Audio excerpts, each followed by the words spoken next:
If you're working out at least 4 hours a week, here is what you're doing or not doing outside the gym that's probably killing your progress. So I think we can all agree, working out is fun. Like, working out is the highlight of my day when I get to work out.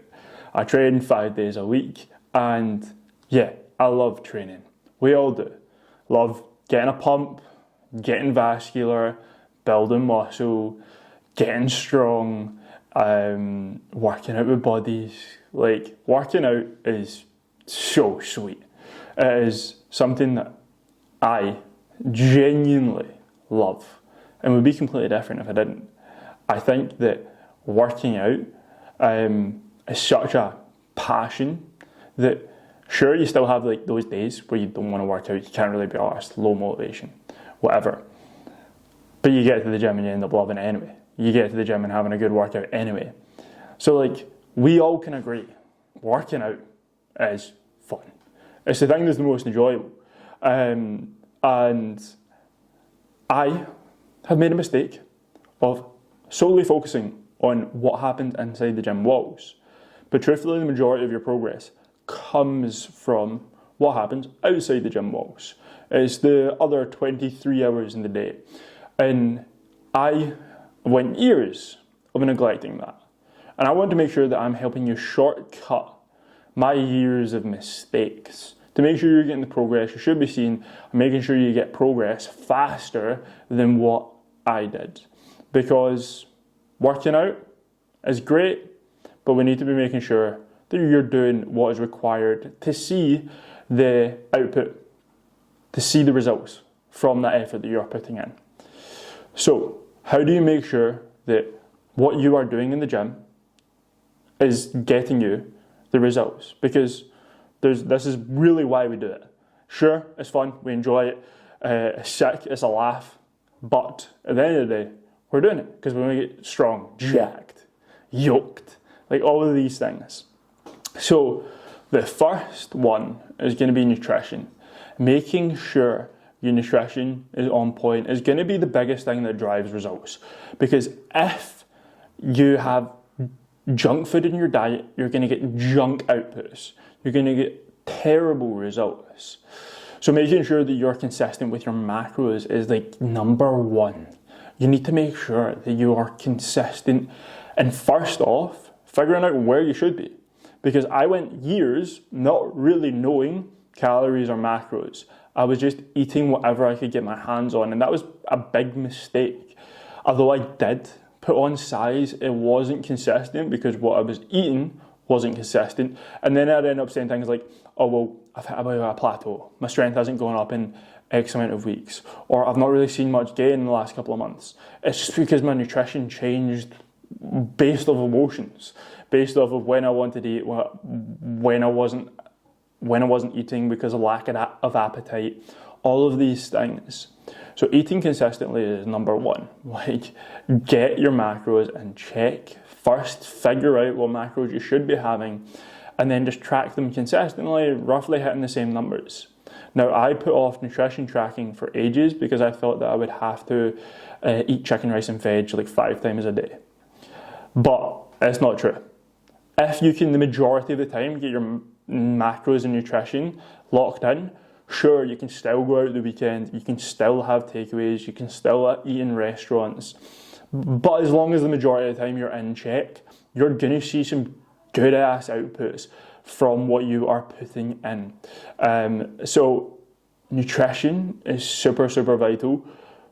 If you don't eat enough, you're not going to grow enough. The next one is sleep. Your sleep needs to be consistent. It needs to be a priority of your day. When are you going to bed so you get 8 hours sleep? Because if you're not sleeping, you're not recovering. And if you're not recovering, you're not going to grow. It really is as simple as that. And I used to sleep like 5 hours, pretty diabolical, staying up till like 12 or 1, and then working an early job that I needed to get up early for, so only getting up at like 5, 6, and I was just shattered all the time. And I felt shattered. I definitely looked it. But I also was just like not seeing gym progress. And it didn't take me, or I didn't realize it when I was doing it. I realized it after. I realized that when I actually started getting good sleep, I was like, no, I've really been messing up here. And there was actually times where I was going to the gym and I was so tired because of lack of sleep that I would do full workouts sitting down. Like, I would just get a bench in front of the dumbbell rack and be like, what workout can I do to train chest where I stay seated here? So like, if you are that tired, you're probably not going to grow. And I just was naive and young and didn't really realize it. So make sure you're getting 8 hours sleep, you're going to bed at the same time consistently, you're waking up at the same time consistently. That's going to help with gym progress, but it's also going to help with so many other things like hormones and energy and your mood and your appetite. There's so many downstream effects from that I've covered in other videos and will cover in the future. However, just make sure you're getting 8 hours sleep. That is like super, super vital. The next thing is like mindset. Because when looking at it at surface level, building muscle, getting lean is actually very, very simple. You need to work out, you need to eat enough protein. If you want to get lean, you need to eat in a calorie deficit. It actually is very clear, very black and white. However, it's not easy. And self-sabotage is the biggest reason why people fail, why my past clients have given up. And it's just because a bunch of negativity has come into their thoughts and then impacts everything that they do. Excuses, binging, weekends out, drinking too much, eating crap, not hitting your macros, all of that happens outside the gym. But they're the things that are going to stop your progress.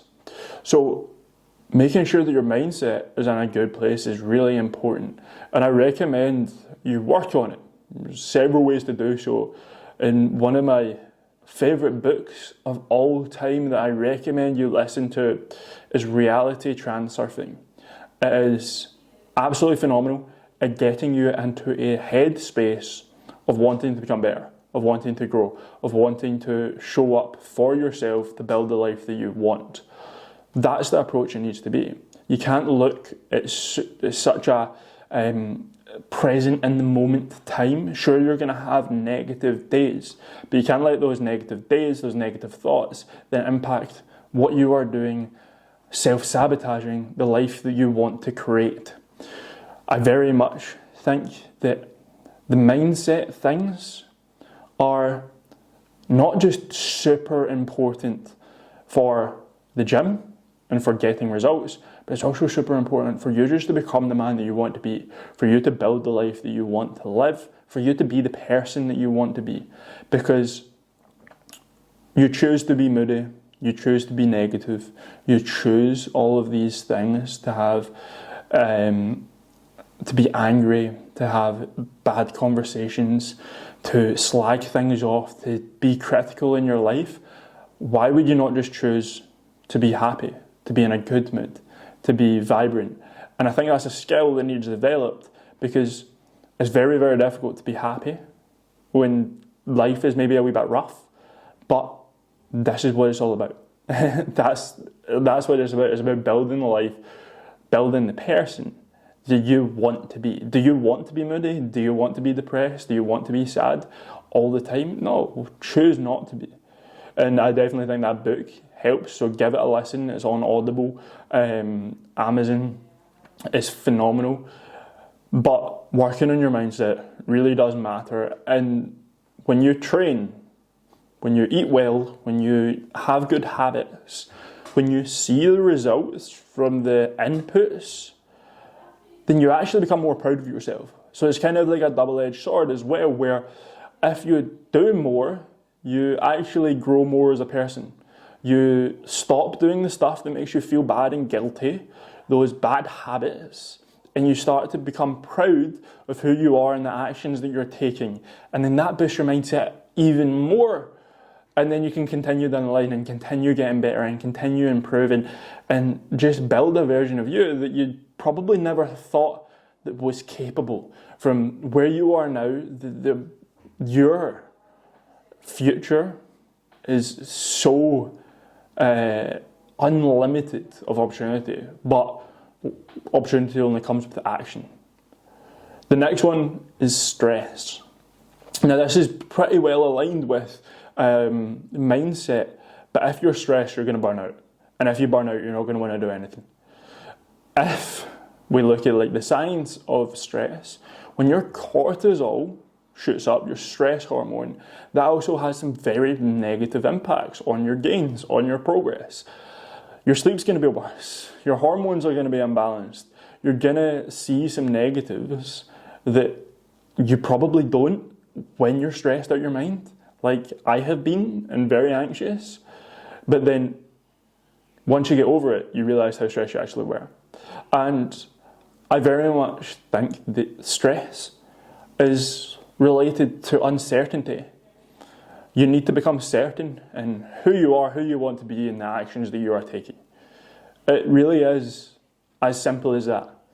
If you have bad things in your life, negative things, have difficult conversations with people to cut those things out. If your job isn't satisfying you anymore and is stressing you out your mind, is it worth spending time, years of your life going through that level of stress, just hoping for something to change, when you could actually just make it happen right now? You could wave that magic wand and remove that stress so that you can then focus on what it is you want to. Because stress is like a plague, it's like a virus.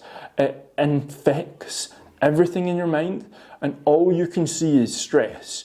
And that's where like silly things come up.